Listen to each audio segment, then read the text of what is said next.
Donc, apprêtez-vous, apprêtez votre bouche, vos dons en nature comme en espèces. Alléluia. C'est ça l'église. Une église, c'est une communauté de biens. Donc, ton argent, ce n'est pas pour toi seul. Voilà. Donc, dimanche, c'est quoi des communautés chrétiennes? On a tout en commun. Donc, dimanche prochain, on va aussi faire des offrandes de dons à notre frère Simplice parce que Dieu lui a donné un joli garçon. Donc, que Dieu nous bénisse. Alléluia. Amen. Tu vas maintenant mettre ta main sur ton cœur et tu vas dire au Seigneur ce matin de parler à ton cœur. Prions le Seigneur au nom de Jésus. Gloire à toi, Seigneur. Louange à toi, Jésus. Merci, Seigneur. Gloire soit rendue à toi, notre Père. Parole vivante. Merci ce matin pour ta parole. Nous prions, Saint-Esprit, que tu viennes enseigner ta voix. Merci parce que tu es fidèle. Que ton nom soit glorifié. Que ton nom soit célébré. Merci Jésus. Non, non, non, jamais ne passera. La parole de Dieu jamais ne passera. Non, non, non, non, jamais ne passera. La parole de Dieu jamais ne passera. Non, non, non, non, non, jamais ne passera. La parole de Dieu jamais ne passera.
Celle que tu as dite, elle est au commencement, elle est au déroulement et elle est à la fin. Ce matin, viens nous parler, Seigneur, par ta parole. Merci parce que tu nous instruis pour notre bien. Au nom de Jésus. Amen. On acclame Jésus de Nazareth. Bien-aimés frères et sœurs, on a fini la convention par la grâce de Dieu. Et ce matin, ce message que nous allons écouter vient pour nous donner le conseil après cette grande convention que le Seigneur a tenue ici avec nous du 3 août au 9 août. Donc le thème de ce matin c'est comment Dieu répond-il à la prière de la foi. Alléluia. Comment Dieu répond-il à la prière de la foi. Quand nous prenons notre Bible dans le livre de Hébreux, le chapitre 11, le verset 6, la Bible dit que or sans la foi, il est impossible de lui être agréable. Car il faut que celui qui s'approche de Dieu croit que Dieu existe et qu'il est le rémunérateur de ceux qui le cherchent. Alléluia. Bien aimé, ce qui voudrait dire que quand on va dans la présence de Dieu, il il y a quand même un minimum de foi. C'est parce qu'on croit qu'on vient. Vrai ou faux? Si tu ne crois pas en Dieu, comment tu peux aller chez lui? Comment tu peux prier un Dieu en qui tu ne crois pas? Donc c'est la foi qui nous fait venir devant Dieu pour que nous puissions voir que ce Dieu-là, vraiment, il existe. C'est pourquoi l'auteur d'Hébreux dit que celui qui s'approche devant Dieu croit qu'il existe. Si tu viens ici et que tu te dis que Dieu n'existe pas, ce n'est pas la peine. C'est que tu vas passer 1 heure, voire 2 heures ici, vraiment en vain. Mais quand on va devant Dieu, c'est parce qu'on croit qu'il existe. Mais si l'auteur des Hébreux dit ça, c'est parce que d'autres vont et même ne croient pas. D'autres viennent à l'église, mais ne croient pas que Dieu existe et qu'il est celui-là qui peut rémunérer. Rémunérer, c'est récompenser. C'est nous donner une récompense. Donc, quand nous venons devant le Seigneur, nous venons pour le prier, il est là parce que nous croyons qu'il existe. Et que, en tant que tel, si nous croyons qu'il existe, nous savons que ce que nous cherchons se trouve à ses pieds. Par exemple, ma fille Hermine, quand elle venait à l'église, elle était une grande célibataire. Alléluia. Quand elle est arrivée ici à l'église, elle m'a dit comme ça que ah papa, il ne croit pas ma vie. Les gens viennent, mais ils ne restent pas. Les gens viennent, ils ne restent pas. Je ne comprends rien. Je lui ai dit que tu crois que Dieu existe, il va se manifester. Et elle était accompagnée ici par Janine. Voilà, la camarade de mon frère Vissier. Et je lui ai dit qu'elle t'a accompagnée dans un bon endroit. Et je lui ai dit qu'il faut ta délivrance. Et quand j'ai prié pour elle, elle a dit, il me rappelle, moi il y a une petite tête, mais une grosse mémoire. Alléluia. Elle m'a dit que papa, quand tu as prié pour moi, j'ai vu qu'on me poursuivait, c'est pas ça? Et ils l'ont tellement poursuivi, et puis il y a certaines choses qu'il m'a dit dans son songe, parce que c'est sensible. Alléluia. Elle a vu la personne qui la poursuivait. Et la personne était à la tête d'un groupe de personnes. Et tellement ils l'ont poursuivi, elle tombait, se relevait, et arrivé un moment, elle s'est cachée à côté d'une touffe d'herbe. Et elle dit, ils sont maintenant arrivés dans la zone. Mais elle se demandait s'il faut exprès. Pourquoi? Parce que les gens la regardent, mais en réalité, ils ne la voyaient pas. Et ils se demandaient, mais où elle est? Mais où elle est? Mais où elle est? Mais où elle est? Pourtant, les yeux se croisent, mais les personnes ne la voyaient pas. Et c'est comme ça qu'elle s'est réveillée. Il a dit que ici, tu mets tes pieds là. Le Dieu qui est sur l'église t'a couvert. Il t'a protégé. Et tout ce dont tu cherches, tu vas avoir ça. Et elle a cru. Elle est venue ici, ça n'avait pas fait 3 mois, il croit bien. On venait un culte et c'est pas à la gare de la travée. Acclamons Jésus. Alléluia. Elle a pris le culte, elle sortait maintenant à la maison et puis elle a croisé l'homme de sa vie qui est là ce matin. On acclame Jésus de Nazareth. Et c'est comme ça, c'est parti, hein. Et le monsieur est grand, mon fils, tu es violent, oui. Tu es violent. Quand tu trouves là, tu pars dans les rêves. En même temps, c'est ça un homme. En même temps, il est passé vite à la dot. Et après, en même temps, ma fille est enceinte. Alors, acclame Jésus. Et après, il m'a dit maintenant, il va partir devant monsieur le maire. Et il sort devant le sous-préfet. Et donc, on acclame Jésus de Nazareth. Vous voyez? Donc, quand on vient devant Dieu là, il faut croire. Mais si tu ne crois pas, Dieu ne pourra rien faire pour toi. Parce que Dieu se manifeste sur la base de notre foi. Que Dieu nous bénisse. Donc, nous sommes venus du 3 août au 9 août ici, à la convention. Et la phrase standard de la convention, notre signature, c'est la foi de la foi. Nous sommes venus avec la foi pour que Dieu se manifeste. Et effectivement, on a prié, on a écouté les enseignements, les matins, les soirs, les nuits. Et Dieu, dans sa miséricorde, a accordé à chacun de nous beaucoup de grâce. Que Dieu nous bénisse. Maintenant, ce qu'il faut savoir, après une telle convention, il y a des choses que tu dois savoir. Dieu, il est comme un chef d'État. Quand le président vient dans une localité, en venant, il y a des choses qu'il va faire pendant qu'il est sur les lieux. N'est-ce pas? Il peut dire, bon, je donne 1 milliard par rapport à tel projet dans votre village, dans votre ville. Je donne ceci. Sur le champ, il donne. Mais il y a des choses. Parce qu'avant qu'il ne parle, vous allez voir que tous ceux qui sont ses représentants locaux prennent la parole pour parler. Le sous-préfet parle, le maire parle, le roi parle. Et quand ils parlent, ils émettent des doléances. Il veut que, avec son arrivée, il fasse telle chose pour vraiment la citer, n'est-ce pas? Donc, pendant ce temps, le président est assis, puis il hoche la tête. Et puis il prend note. Il prend note. Il prend note.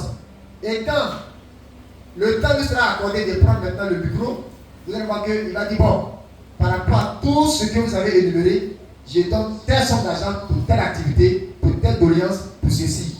N'est-ce pas? Maintenant, pour les autres, il dit que je vais me retourner, mais je reviendrai vers vous. Je vais faire ça.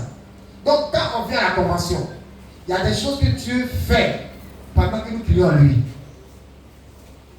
J'ai été malade pendant longtemps, Seigneur, guéris-moi.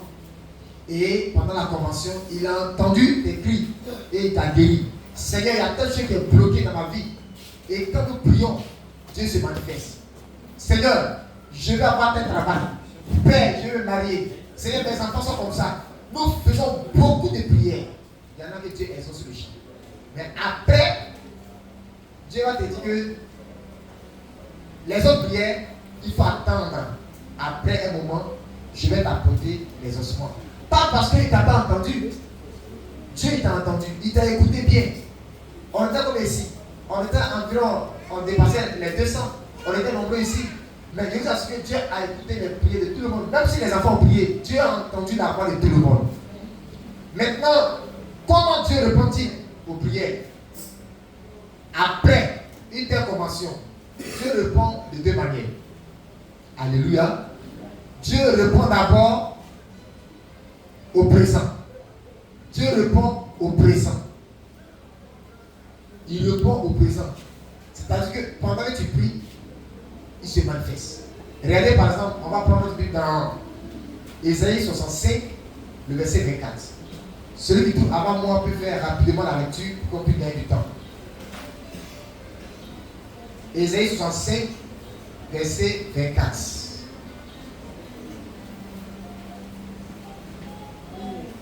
Ésaïe 65, 24. Bon, je vais lire parce qu'il a trouvé. Alléluia. Avant qu'il m'invoque, je répondrai. Avant qu'il ait cessé de parler, j'exaucerai. Que Dieu le bénisse. Donc Dieu dit, avant même que tu ne m'invoques là, déjà il t'a exaucé. Et avant que tu finisses même de parler, il t'a répondu. Ça veut dire que quand on vient dans la présence de Dieu, pendant que nous prions, il nous exauce.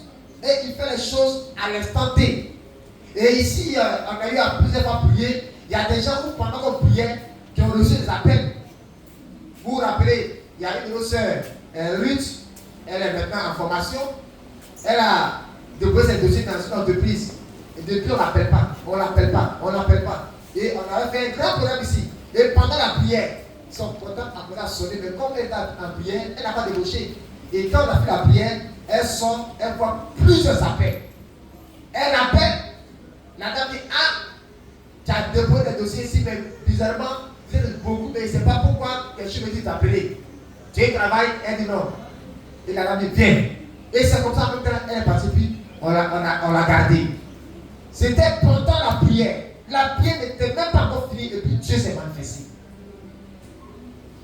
Maintenant, il faut comprendre qu'à part ça, Dieu répond dans un futur. Et c'est de ça que ce matin, nous allons parler. Regardez par exemple, dans Jérémie 29, verset 12. Il dit, vous m'invoquerez, vous partirez, et moi Dieu, je vous exaucerai. Après le présent, Dieu répond dans le futur. Et en matière de futur, il y a deux types de futur. Il y a le futur proche, et puis il y a le futur lointain. Un futur proche, c'est-à-dire que tu as fait prier aujourd'hui, et Dieu peut choisir demain de te répondre. Voyez-vous, dans Marc 11, 12 à 14, Jésus avait faim. il sort, il voit un figuier. Et il marche, il arrive au figuier et il voit qu'il n'y avait rien comme fruit sur le figuier. Alors Jésus dit, toi là, c'est fini pour toi. Je te maudis. Plus rien ne sortira de toi. Jésus parle. Mais à l'instant quand il a parlé, le figuier n'a pas séché. Le figuier est resté après ses feuilles vertes. Il n'y avait rien, il n'y a même pas de signe qui montrait que le figuier a commencé à sécher. Et il est parti. Et quand on arrive dans Marc 11, le verset 20, la Bible dit, le lendemain, Jésus et ses disciples passaient dans le même coin. Et les disciples remarquent que le figuier a séché et ses feuilles même ont commencé à tomber. Et c'est là, les disciples vont attirer l'attention de Jésus sur le figuier. Et il a dit, tout ce que vous allez demander par la foi, croyez que vous l'avez reçu et vous le verrez ça accompli. Vous voyez? Il a maudit par la foi. Mais la foi n'a pas été du tout au tac. La réponse à sa foi n'a pas été du tout au tac. Mais c'était le lendemain que le Seigneur s'est manifesté. Donc Dieu voudrait dire à quelqu'un, on a appris pendant la convention, tu as crié à Dieu pendant beaucoup de choses. Il en a fait. Il en a fait. Mais le reste n'a pas fait là. En tant que chef d'État de tous les États du monde entier, si les hommes appellent telle parole, je te dis que le Dieu que nous prions ici, il est très fidèle. Dieu est très fidèle à ses promesses. Et crois que lui aussi, il va agir dans ta vie. Amen, amen. Donc Dieu peut agir dans un futur proche. Ça peut être demain. Regardez, Dieu peut agir dans quelques mois. Quand nous prenons Néhémie le chapitre 1, Néhémie 1, verset 1 à 11. Néhémie 1, 1 à 11. Vous allez voir que là-bas, Néhémie était des chansons chez un roi païen. Un roi même qui ne connaissait même pas le Seigneur. Et là-bas, il apprend que Israël a été attaqué. Jérusalem a été attaqué. Et ils ont envoyé les vaillants hommes en déportation. Et tellement ça a touché Néhémie, la Bible dit que Néhémie a commencé à prier et même jeûner. Il a pris un temps de jeûne. Et dans sa prière, il a demandé à Dieu de toucher le cœur du roi. Est-ce que vous avez trouvé le passage? Lisez-moi Néhémie chapitre 1, 1 à 11. Rapidement.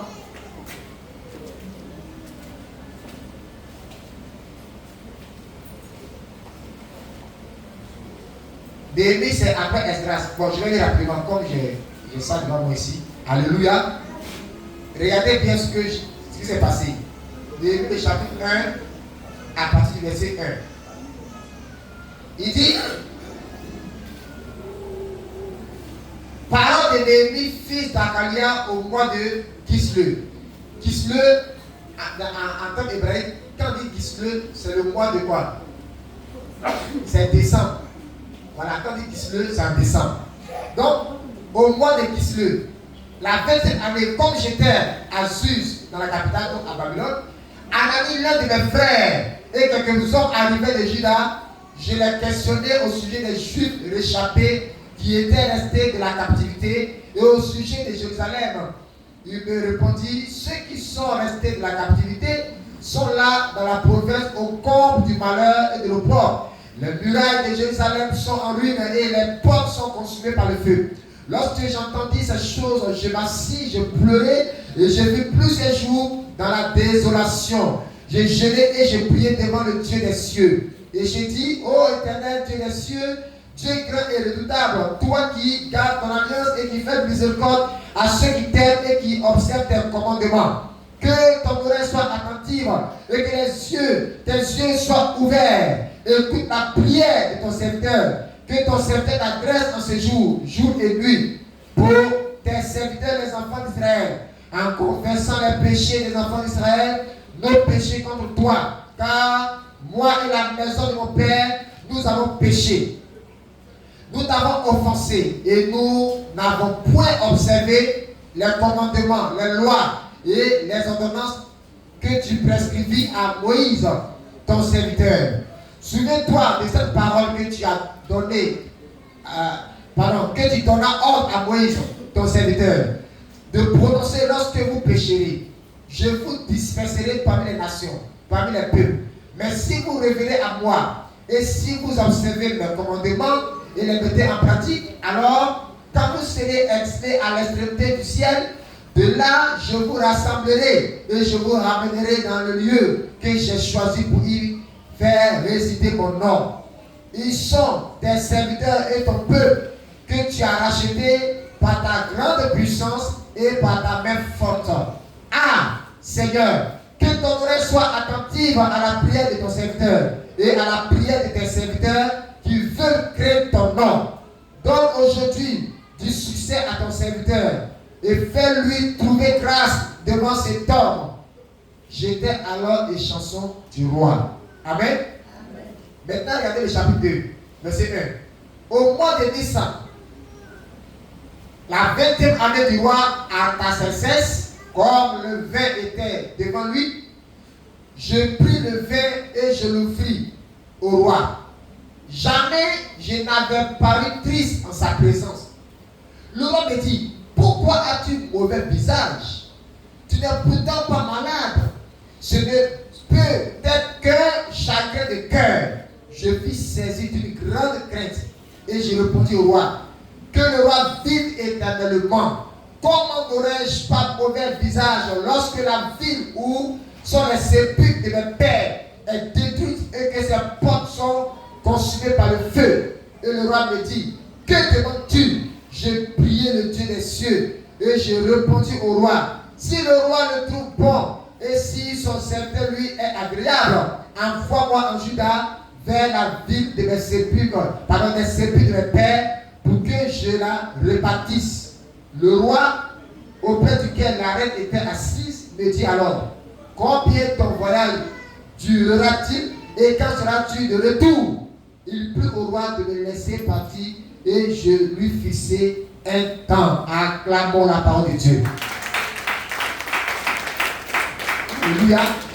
Vous voyez un peu, il a crié à Dieu dans le mois de Kislev. C'était en décembre. Et Dieu lui répond dans le mois de Nissan. Nissan, c'est avril. Donc, entre sa prière et son exercement, il y a eu combien de mois? Il y a eu 4 mois. Vous voyez? Donc, ça veut dire qu'au moment où Néhémie criait à Dieu, là, Dieu a entendu. Et c'était par la foi qu'il a crié à Dieu. Mais Dieu a son calendrier. Dieu a son programme. Dis à ton voisin ce matin que Dieu a son programme. Une deuxième fois. Une troisième et dernière fois. Alléluia. Mais bien aimé, Dieu a son programme.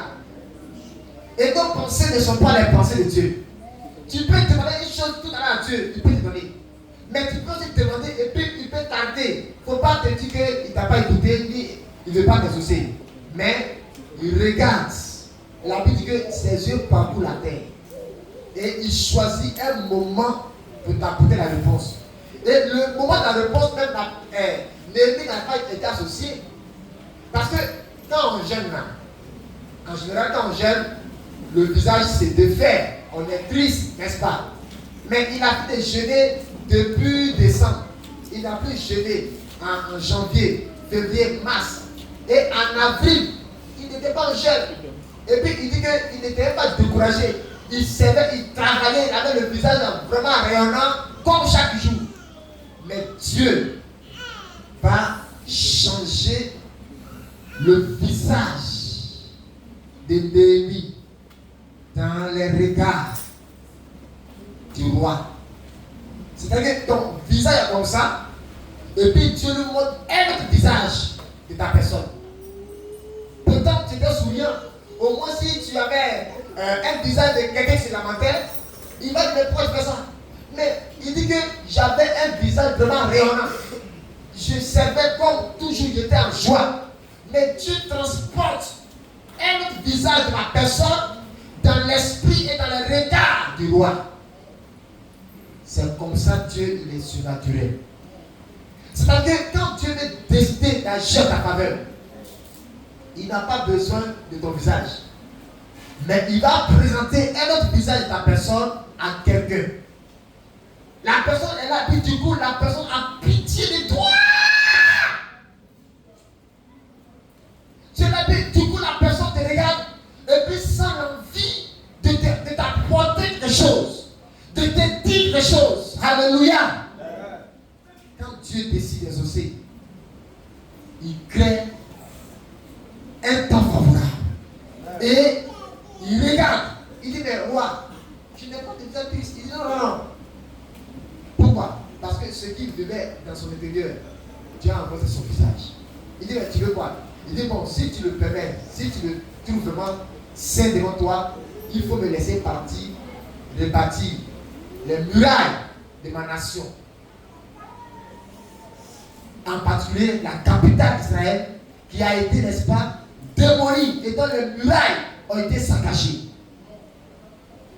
Le roi dit, ok, tout ce que tu demandes là, je t'accorde ça.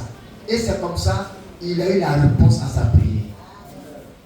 Que Dieu t'accorde la réponse à tes prières au temps favorable. Dieu a son temps favorable. Tu n'as pas à te lamenter. Il ne faut pas dire non, Dieu n'arrive pas à la convention. Dieu fait chaque chose bonne en son temps. Il y a un temps pour toutes choses, disait l'Ecclésiaste. Il y a un temps pour toutes choses. Et crois que Dieu a un temps où il va t'exaucer. Il a fait pour l'aider 4 mois après.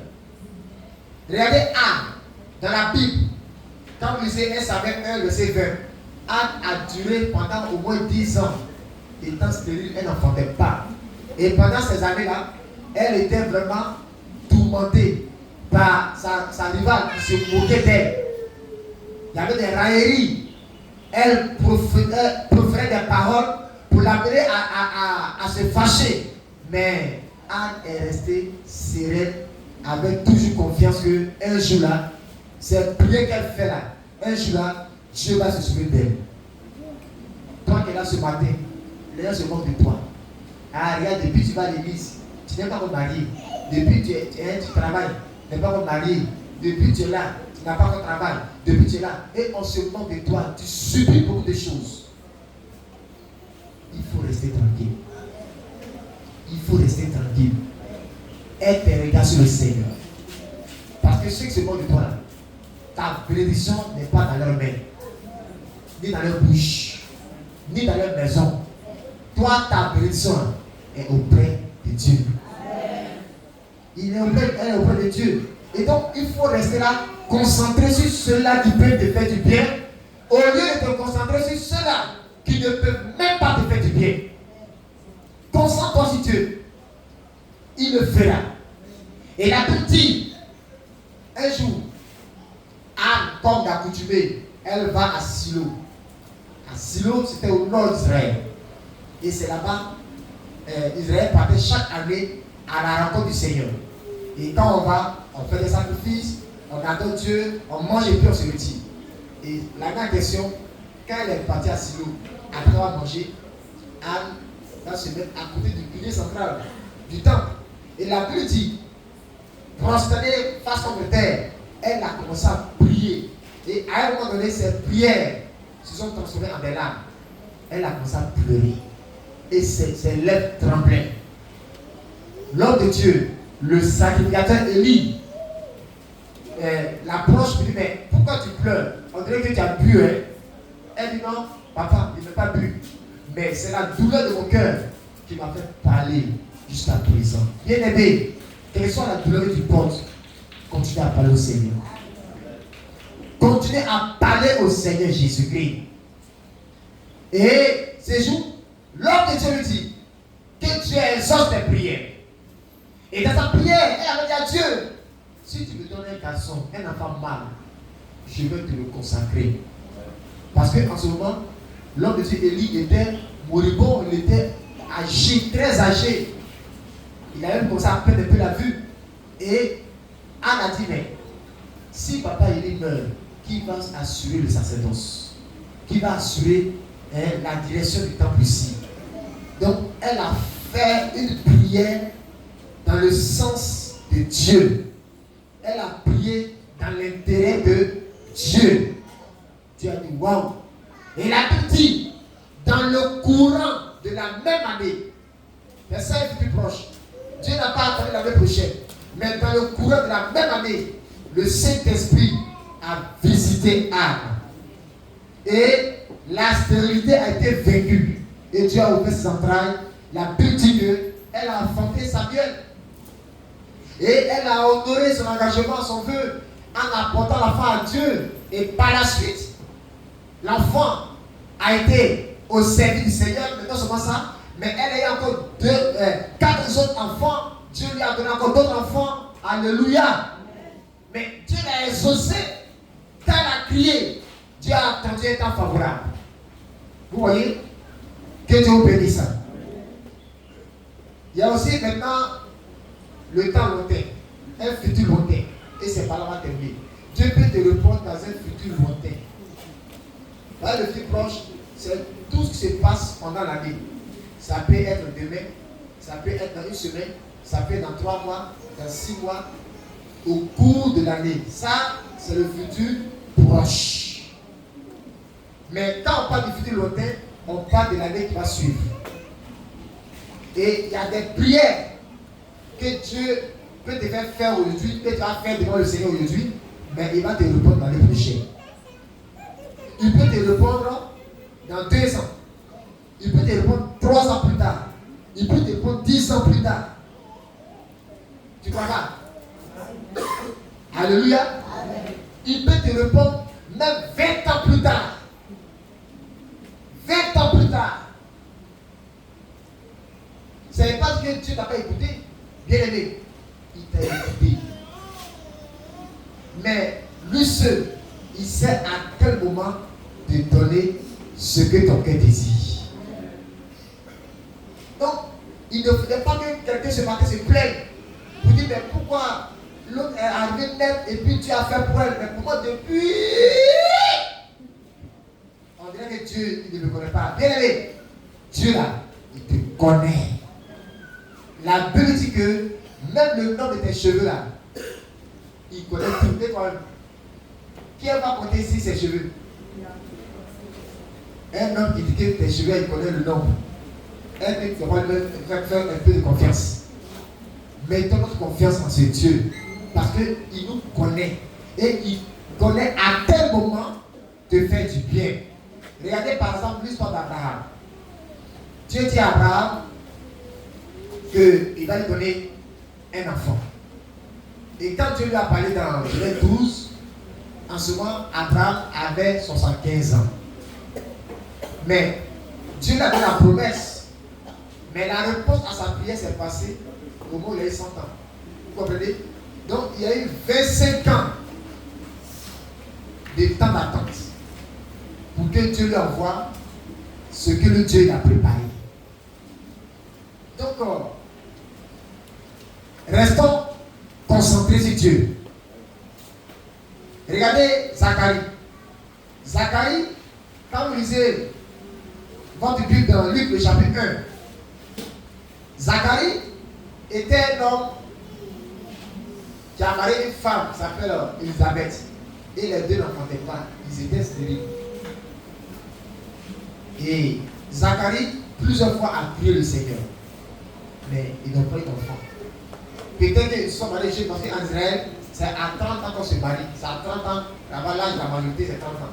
Donc on suppose qu'ils s'est marié à 30 ans. Mais au moment où Dieu parle de son histoire, la Bible était avancée en âge. Ça veut dire que certainement ils avancent les 100 ans. Mais jusqu'à présent, pas d'enfant. Pas d'enfant. Et ce jour, il est entré dans le temple pour faire son service. Et Dieu a envoyé un ange qui dit: Zacharie, tes prières ont été exaucées. Ta femme Élisabeth enfantera un fils. Il va faire l'objet de joie dans tout Israël. Parmi les vallées vont être comblées. Par lui, tout ce qui est rocailleux sera aplani. Donc, quand il a commencé à dire tout ça là, Amen. Quand il a commencé à dire tout ça là, la Bible que Zacharie a eu peur. Il a commencé à trembler. Ah! Est-ce que c'est vraiment Dieu? Il a commencé à douter. Il ne croyait plus. Et il demande le signe. Dieu dit, ok, voilà le signe qui va te faire croire que c'est Dieu qui te parle. Comme tu ne crois pas, tu vas rester muet. La Bible est sortie du temple. Il était muet. Il ne parlait pas. Ah! Et on lui demande qu'est-ce qui s'est passé. Il fait les signes. Et c'est comme ça, il a connu sa femme Elisabeth et elle est tombée enceinte. Et quand elle a accouché, c'est quand la femme a crié waouh! C'est là que lui aussi sa bouche s'est ouverte. Acclamons Jésus. Alléluia! Et c'est là qu'il a raconté son témoignage quand l'ange l'a croisé. Vous voyez? Donc, souvent, tellement Dieu dit qu'on bascule maintenant dans le doute. On ne croit plus que Dieu est capable de nous rendre visite. Bien-aimés, que Dieu soutienne ce matin la foi de quelqu'un. Que Dieu fortifie la foi de quelqu'un. Notre attitude devant le Seigneur, pendant que nous attendons encore les ossements, c'est quelle attitude il faut avoir? Pendant qu'on attend que Dieu nous exauce, on a pris avec foi. Mais en lisant tout à l'heure les histoires que j'ai racontées, vous devez savoir quelle attitude, en tant que chrétien ou bien chrétienne, tu dois avoir dans ce temps d'attente. D'abord, il faut rester toujours dans la sanctification. Il ne faut pas dire comme Dieu attend, Dieu ne vient pas du moins m'exaucer, je vais aller le livrer à qui je veux. Souvent, et surtout cela arrive beaucoup à nos frères et sœurs à l'église. Pendant que tu es venu à l'église, tu n'as pas encore eu un homme pour marier, tu n'as pas encore eu une femme pour marier, ou bien souvent les frères, quand tu écris à ta sœur, elle dit oh, toi là, je ne t'aime pas. Et tu es découragé dès le matin. Tu dis mais c'est quoi ça? Et on tombe dans les patiences et on est obligé d'aller céder à ceux qui nous draguent au dehors. On tombe dans le péché. Or, quand c'est comme ça, tu retardes encore ta grâce. C'est pourquoi, pendant que vous priez et que le mariage ne vient pas, bien-aimés frères et sœurs, restons toujours attachés au Seigneur dans la sainteté. C'est l'attitude que tu dois avoir. Tu dois continuer aussi à avoir la foi. Parce que, en Hébreux 11, verset 6, on a dit que quand tu viens devant Dieu, c'est vrai que tu crois. Donc, crois que si Dieu n'a pas fait aujourd'hui, demain il va faire. Si cette année n'a pas fait, l'année prochaine va faire. Si l'année prochaine n'a pas fait, l'année prochaine il va faire. Je me rappelle, quand on était au bâti Révolution de Pont, on avait eu ce qu'on appelle là-bas la CAV, la convention annuelle. C'est passé à Boaké en 99, où il y a eu un coup d'État en 99 là. On est parti à Boaké. L'année en question, moi, je n'ai pas pu partir parce qu'il était victime de persécution des parents. Donc, je n'ai pas pu partir aussi. Et à cette rencontre, vraiment devant le Seigneur, il y avait un monsieur qui était aveugle depuis des années. Et il entendait parler de cette grande rencontre. Il est parti. Et pendant que les ouvriers priaient pour lui, les ouvriers priaient en priant. Au lieu que les deux yeux s'ouvrent, il y a un œil qui s'est ouvert. Dieu a ouvert un œil à Boaké. Il a crié Jésus, sa femme était contente. Et elle dit, mais pourquoi tu n'as pas ouvert l'autre œil? Bien aimé, Dieu là, à son programme. En 2000, cette fois-ci, au Champrou, le monsieur n'était pas découragé, il est venu au Champrou. Avec un œil. Et pendant cette rencontre, quand on dit, tous ceux qui ont des problèmes de vue, venez, Jésus est puissant, il est le Dieu des miracles. Il s'est levé. Sa foi était à dépasser sa taille parce qu'il savait que Dieu a commencé à t'aider. Le monsieur est venu devant. Et les ouvriers du Seigneur lui ont posé les mains. Et pendant que les hommes de Dieu, les serviteurs de Dieu, les ouvriers priaient pour lui, paf! Dieu a ouvert l'œil. L'autre œil qui est resté fermé, ça a ouvert. Habillé ici. Et il courait dans le stade. Jésus Jésus, tu es beau. Je vois. Acclamons Jésus. Et comme il y a des séances de témoignages, quand on avait fini, quand on finit comme ça le soir, on donne au moins 30 minutes de témoignages. Et on dit qu'il vient au témoignage, il a couru. Il dit, moi, que l'année passée à Boaké, Dieu a ouvert ça là. Et puis Olivier ici, match de retour, Dieu a ouvert ça là. Alléluia. Acclamons Jésus. Vous voyez? Donc, Dieu écoute nos prières, mais il sait à quel moment il va nous exaucer. Peut-être que Dieu avait voulu que le monsieur voie un peu à Abidjan. Donc, il a envoyé à Abidjan. Alléluia. Amen. Il a trouvé Boaké, donc Dieu l'a envoyé à Abidjan. Là, imaginez si ces 2 secours s'ouvrent à Boaké. Et qu'il va venir à Abidjan. Donc, Dieu a son beau. Donc, toi, tu dois rester dans la foi. Tu ne dois pas basculer dans le péché. Laisse-moi te dire, le péché retarde plus que tout. Le péché retarde les choses. Donc, restons dans la sanctification. Pour que nous puissions voir la gloire de Dieu. Que Dieu nous bénisse. Aussi, dans cette période, il faut continuer à faire l'œuvre de Dieu. Voyez-vous, Zacharie et sa femme ont continué à faire l'œuvre de Dieu, malgré qu'il n'y a pas d'enfant. Souvent, quand on vient à l'église et qu'on nous baptise et qu'on nous met dans un département, on travaille. Mais pendant qu'on travaille, on prie les gens, Dieu leur donne les instruments, Dieu travaille. Mais comme pour toi, Dieu n'a encore rien fait, on ne sait plus le Seigneur. On vient s'asseoir. On devient maintenant des religieux. Vous savez, en temps normal, on se convertit pour devenir, n'est-ce pas, la main d'œuvre dans la maison de Dieu. On ne se convertit pas pour s'asseoir chaque jour. Non. Mais on se convertit pour qu'on soit baptisé, pour qu'on soit dans le département pour servir. Regardez la convention qu'on a eu à faire. Ici, on a beaucoup, mais il y a seulement que peu d'ouvriers pour servir. Pourtant, le Seigneur dit que la convention est grande, mais il y a peu d'ouvriers. Donc, vous qui êtes encore assis, qui n'est pas encore baptisé, qui n'est pas encore dans les conditions, cherchez à vous mettre dans les conditions pour que Dieu vous ouvre les portes. Parce que dans une société, on ne fait que récompenser ceux qui travaillent, vrai ou faux. Mais si vous ne travaillez pas, comment va vous récompenser? Donc, si tu travailles là, Dieu va te récompenser. Donc, si tu es ouvrier et que Dieu n'a encore rien fait pour toi, bien aimé, ce n'est pas la fin du monde. Il ne faut pas dire que pour moi, là, Dieu ne va pas faire. Dieu là, il est très fidèle. Mais Dieu va s'appuyer sur quoi pour te récompenser? Tu veux qu'il s'appuie sur quoi? Il va s'appuyer sur tes mains qui le servent. Sur tes mains qui travaillent pour lui. Ça va chercher à rentrer dans un département pour que Dieu soit enfin content de toi, pour que le Seigneur vraiment exauce tes prières. Que Dieu nous bénisse et que sa grâce soit sur nous. On acclame très fort Seigneur Jésus. Si on a bien compris cela. Aussi, ce que je voulais dire, comme remarque, j'ai remarqué que aussi Dieu là, quand il veut t'exaucer, il peut te donner une date précise. Alléluia. Et quand il te donne la date, à toi de croire. Si tu ne crois pas, ça ne peut pas arriver.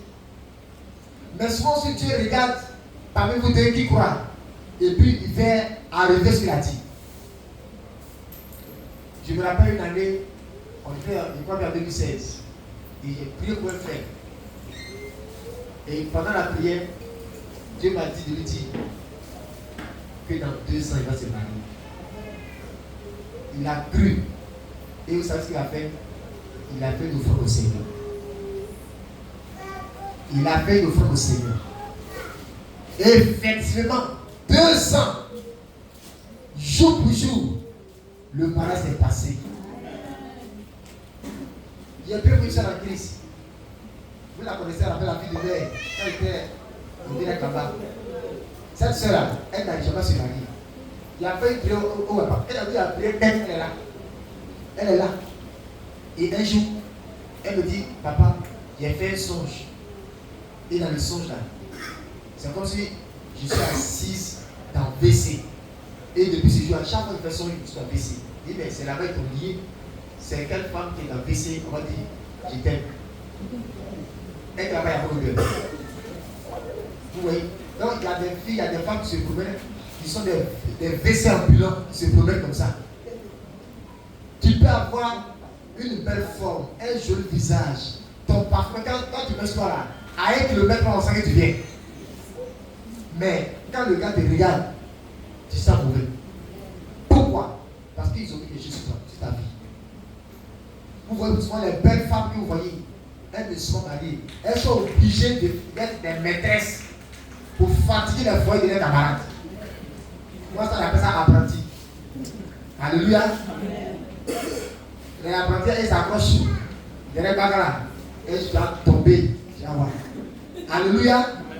Donc, les femmes apprentis, ils s'accrochent sur la voiture de leur ami, le foyer de leurs camarades. Mais un jour, Dieu va te faire tomber. Comme les apprentis de Bagala qui tombent là. Amen. Et on a prié. Et pendant la prière, bien aimé, elle a commencé à vomir. Elle a vomi. Elle a vomi. Elle a vomi. Et je lui ai dit que, regarde-moi très bien. Je vois devant moi. Dans 3 ans. Et pendant la prière, Dieu m'était dans le ciel. Et j'ai dans le ciel, je vois la lettre 3 qui était écrite en or. Et le Saint-Esprit me dit, dans 3 ans, elle va se marier. Quand elle a entendu la prophétie, elle est partie, elle est revenue. Elle a envoyé 4 billets de 10 000. Elle dit, papa, je sais dans cette prophétie. Alléluia. Tu veux t'associer rapidement. Toi-même, tu es là, puis tu as un ami avec qui tu vas toujours faire les courses. Et chaque fois que vous partez, puis tu t'aurais à ton ami. Elle qui va venir encore. Et je l'appelle.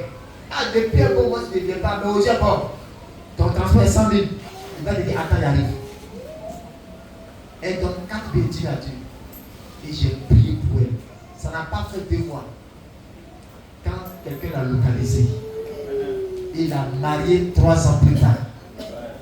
Aujourd'hui, elle est bénie avec ses enfants. Vous comprenez? Donc, si tu veux que Dieu t'exauce aussi là, il ne faut pas avoir la même série. Il y a des prières que Dieu exauce quand tu vas donner de l'argent. Élie était devant les faux prophètes du Baal. Et le feu devait descendre. Et ils ont invoqué Dieu. Le feu n'est pas descendu. Mais quand le temps d'Élie est arrivé, il a dit au moment de la présentation de l'offrande. Quand il a déposé son offrande, il dit versez l'eau dessus. Ils ont versé l'eau, versé l'eau, versé l'eau. Et il dit Éternel, afin qu'aujourd'hui, ce peuple sache que c'est toi qui ramènes un cœur. Bien aimé, sa prière n'est pas finie. En même temps, le fait c'est nous. Et Dieu a donné l'instruction à Élie, son serviteur. Vous comprenez? C'est vrai, nous prions, c'est vrai. Dieu est sauce. Mais il faut avoir, et c'est un conseil prophétique que je vous donne. Ayez dans votre maison un panier de francs. Vous comprenez? Tu peux prier, il y a des prières simples, mais il y a des prières de déblocage que tu cherches. Quand tu fais ces prières-là, dépose d'abord l'offrande avant de prier. Alléluia. Parce que c'est quand l'autel, l'offrande a été établi que Élie a commencé à prier. Regardez dans 1 Roi 3. Salomon va à Gabaon. Et d'abord, il dépose une holocauste sur l'autel. C'est quand il a déposé que la même nuit, Dieu est descendu. Vous comprenez? Donc l'offrande a sorti Dieu. Mais j'ai compris que souvent quand on vient à l'église, on fait l'offrande à la fin du culte. Ce n'est pas normal. L'offrande d'abord. Le sacrifice d'abord. Avant que tu commences à prier. Mais si tu fais ton sacrifice après la prière, ce n'est pas un bon sacrifice. Vous comprenez? Donc si tu veux que Dieu t'exauce dans un domaine clé, tu veux être millionnaire, milliardaire, tu veux décrocher des grandes choses dans ta maison là, il faut avoir un hôtel de prière. Il faut avoir une offrande, un panier Ou quand tu fais ta prière, d'abord avant ta prière, tu déposes. Pour telle chose que je demande, voici mon offrande. Et quand tu déposes, tu te mets en genoux et puis tu parles à Dieu. Tu parles à Dieu. Dis-moi si tu es à l'église, viens déposer à l'église. Ou bien mardi c'est à Dieu, tu viens déposer. Ou bien vendredi tu viens déposer. Tu vas voir que Dieu va se manifester. J'ai reçu une dame tout récemment ici dans mon bureau. Elle m'a dit, homme de Dieu, ce que tu as pu dire, il y a un homme de Dieu qui m'a montré ça. Et depuis qu'il met ça en pratique, mais ça fait bouche. J'ai cru qu'avec Dieu là, on double le front après la prière. Non. C'est pendant que tu viens de sa présence, avant de crier à lui, dépose ton offrande. C'est vrai qu'on peut déposer le front après la prière, mais cela n'a pas tout une notion spirituelle. On fait d'abord le sacrifice. Vous ne voyez pas ça? Même avant quand on partait pour les marabouts. C'est à quel moment on fait ça? On fait ça d'abord, avant le reste, on fait ça à la fin. Donc, si tes prières doivent avoir les instruments, il faut avoir cette lassitude, cette habitude de donner à Dieu d'abord. À partir d'aujourd'hui, quand tu m'écoutes, il faut avoir chez toi dans ta maison un panier très spécial. Tu verras que plus rien ne sera comme avant. Et laisse-moi te dire quelque chose. À cause de ce panier d'offrandes dans ta maison, il sera interdit formellement aux sorciers d'entrer chez toi. Parce que là où il y a l'autel, Dieu descend. Et les esprits, ils connaissent ça. Donc il faut avoir un autel chez toi à la maison. Et chaque fois que tu as des yeux particuliers devant le Seigneur, tu déposes une offrande et tu cries à Dieu. Voilà les trois choses que Salomon a reçues après que Dieu a exaucé sa prière. Dieu l'a dit d'abord, je te donne la sagesse. Amen. Je te donne la sagesse. Deuxième chose, Dieu l'a dit, en plus de la sagesse, je te donnerai des richesses. Il n'a pas dit, je vais t'accorder la richesse. Il dit des richesses. C'est-à-dire quoi? Dans tous les domaines de la vie, Dieu va bénir Salomon. Et effectivement, dans la Bible, dans les champs, dans la maison, dans n'importe quoi, Dieu a béni Salomon. Dieu ne lui a pas donné une richesse, il lui a donné des richesses. Et donc j'ai compris qu'en tant que des chrétiens, Dieu nous appelle à avoir des richesses et dans la richesse. Toi, ta seule richesse peut être le mouton, ou bien un seul champ de blé que tu as. Mais quand Dieu t'envoie dans la multiplication, tu peux être prospère dans EVA, dans le cacao, dans quoi encore? Dans le panier, dans quoi encore? Dans l'immobilier, dans quoi encore? Dans le transport, dans beaucoup de choses. Dieu veut nous voir dans tous les secteurs de la vie. Et Dieu a donné ça à Salomon. Pourquoi? Parce qu'il a déposé la porte de l'offrande avant que Dieu ne lui apporte les instruments. Et troisième chose que Dieu lui a donné, il dit, je vais prolonger tes jours afin que tu puisses vivre et jouir de toutes ces richesses que je te vais donner. Et j'ai vu ça dans Ésaïe 65. On va lire le verset 23. Et c'est par là on va finir. Ésaïe 65.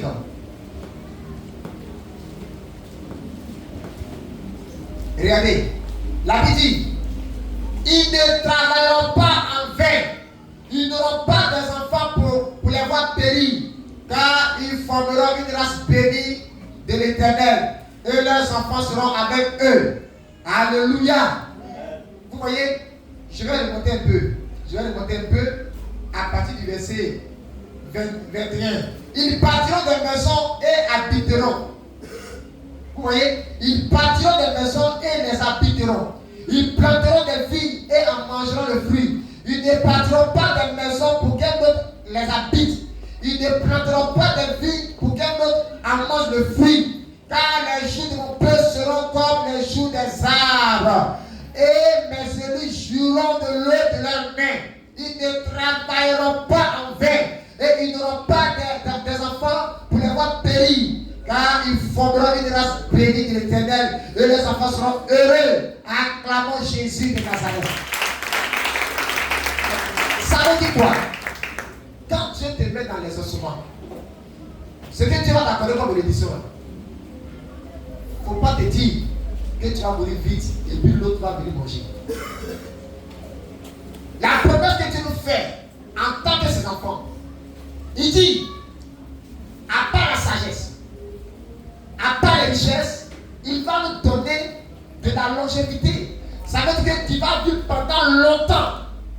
Parce que Dieu veut que ce que tu as réalisé là, ça soit toi et toi seul qui puissent bénéficier de ça pendant longtemps. C'est quand tu as béni, comment ça s'appelle là, David, de longs jours. Et Salomon aussi a été béni de longs jours. Il a vécu pendant longtemps. Et il devrait encore vivre pendant longtemps. C'est quand il a commencé à désobéir à Dieu qu'il a fait la mort. Mais Salomon a vécu. Mais il n'a pas vécu comme son papa David. Alléluia. Bien aimé, Dieu a des richesses multidimensionnelles à t'accorder. Dieu a des bénédictions à t'accorder. Et souvent, on a peur d'investir parce qu'on dit non, j'ai fait ça, il vient mourir. Et c'est autre personne qui a venu manger. Bien aimé, ce n'est pas là la réflexion du chrétien. Pour nous, Dieu dit, on va s'aimer et c'est nous, on va manger ça pendant des années. Faut pas dire non, mais ça que ça veut construire, c'est pour eux, ils vont me tuer. Bien aimé, ça arrive à ceux qui n'ont pas fait alliance avec Jésus. Ceux qui n'ont pas Jésus ont un rendez-vous avec la mort prématurée. Mais ceux qui ont Jésus ont un rendez-vous avec la longévité. Acclamons Jésus de Nazareth. Et tu vivras longtemps au nom de Jésus. S'ils ont prophétisé que toi tu mourras et que toi-même tes pensées sont troublées, laisse-moi te dire que ce sont des mensonges. Crois à Dieu, à sa parole. Dieu ne peut pas te laisser souffrir et puis l'autre venir jouir de ce que tu as semé, de ce que ta Dieu a donné sur la terre. Non. C'est pourquoi il ne faut pas avoir peur de travailler et de réaliser. Aie plutôt peur de pécher contre Dieu. C'est ça qui peut te tuer. Mais tant que tu vas rester accroché au Seigneur, tu vas vivre pendant longtemps. Et Dieu dit, il ne permettra pas à l'ennemi de toucher à tout ce que tu vas réaliser. Que Dieu bénisse sa parole. Nous avons Christina a compris le message. Si ce matin on va légèrement fermer les yeux, on va prier pour dire merci au Seigneur pour sa parole. Prions ensemble au nom de Jésus. Seigneur, nous avons fini la CABD et ce matin c'est un message d'encouragement pour nous faire comprendre comment tu nous réponds. Tu le fais, Seigneur, dans un temps présent, mais dans un futur proche et lointain. Merci pour ta parole. Et ce matin, avec le témoignage d'Abraham, ou le témoignage de Néhémie, nous avons compris, ô Saint-Esprit, que tu es un Dieu qui répond. Même si, quand tu la prophétie tarde, Seigneur, elle s'accomplira certainement. Oui, tu es Dieu très fidèle et tu as accompli tes promesses. Ce matin, nous te bénissons. Ce matin, Seigneur, nous te rendons toute la gloire. Sois célébré, sois magnifié. Que ton nom soit béni. Que ton nom soit exalté. Gloire et honneur soient rendus à toi. Au nom de Jésus. Nous avons prié et nous sommes exaucés au nom de Jésus-Christ. Bien aimé, ce matin, tu as prié. On est dans la convention. Ou bien toi aussi, tu as adressé des prières à Dieu depuis un bon moment. Ce matin, tu vas dire au Seigneur de se souvenir de toi. Que tes prières soient exaucées. Et Dieu, ce matin, t'a dit comment faire, c'est de rester patient. Toujours garder la foi. Rester dans la prière. Et laisse ta voix. Et Dieu, Seigneur, de se souvenir encore de toi. Prions ensemble au nom de Jésus-Christ. Gloire à toi, Seigneur. Il a maudit le figuier. Et le lendemain, le figuier a séché. Néhémie a crié à Dieu par rapport à la situation que traversait Israël dans le mois de Kislev. Au mois de décembre, 4 mois plus tard, Dieu a accordé les ossements. Il n'a pas changé. La Bible dit dans Hébreux 13, verset 8, que Jésus-Christ est le même hier, aujourd'hui et éternellement. Bien-aimé, il se souviendra de toi. il se souviendra de toi. Ne sois pas découragé. Ce matin, si tu es découragé, dis au Seigneur de te fortifier encore la foi, qu'il te renouvelle encore la foi, parce que tu crois que ses promesses sont oui, amen, et que ce que tu as dit le fera. Ô Saint-Esprit, nous croyons que tu es Dieu amour, tu es Dieu fidèle qui reprend ses enfants. Ce matin, souviens-toi de chacun de nous. Béni soit ton Seigneur, dans le nom de Jésus. Gloire à toi, Seigneur. Nous avons prié au nom de Jésus. Et Dieu nous a donné un conseil ce matin. Un exemple d'Élie qui a bâti l'autel, a fait l'offrande et a vu Dieu intervenir rapidement. Bien aimé, tu as des soucis, il y a des choses que tu as dans le cœur, que tu veux faire. Longtemps tu as prié sans exaucement. Dieu t'invite à avoir dans ta maison, oui, un panier d'offrande qui est comme un hôtel dans ta maison. Où lorsque tu veux des choses de manière spéciale à Dieu, tu te mets, tu t'adresses à Dieu en te posant d'abord l'offrande et tu cries à lui. Dieu Seigneur, de t'apporter, oui, cette idée, de te donner cette force, d'avoir ce panier chez toi, afin d'expérimenter des percées surnaturelles. Prions ensemble au nom de Jésus-Christ. Éternel, dans Deutéronome 29, tu as dit, les choses cachées sont à Dieu, mais les choses révélées sont au Fils. Nous voyons dans ta parole comment tu fais pour bénir les hommes en leur donnant un ciel ouvert. Ils t'ont toujours fait des sacrifices et te voir descendre. Éternel, donne-nous d'avoir cette attitude devant toi, de t'offrir avant de crier à toi. Au nom de Jésus, que dans notre maison, nous puissions avoir cette alliance avec toi, afin que lorsque nous aurons des sujets clés, et que Père, nous déposerons dans ces paniers l'offrande que tu nous auras mis à cœur, nous voyons ta gloire se manifester quand nous crions à toi, afin que partout où nous serons, Seigneur, nous serons la tête et non jamais la queue. Au nom puissant de Jésus, que ton nom soit béni ce matin et que notre Dieu, la louange et la gloire soient rendues à toi. Au nom de Jésus. Nous avons prié et nous sommes exaucés au nom de Jésus-Christ. Acclamons notre Dieu. Alléluia. Est-ce que tu as bien compris la parole ce matin? Viens vous asseoir dans la paix du Seigneur, que Dieu nous bénisse. Ce matin,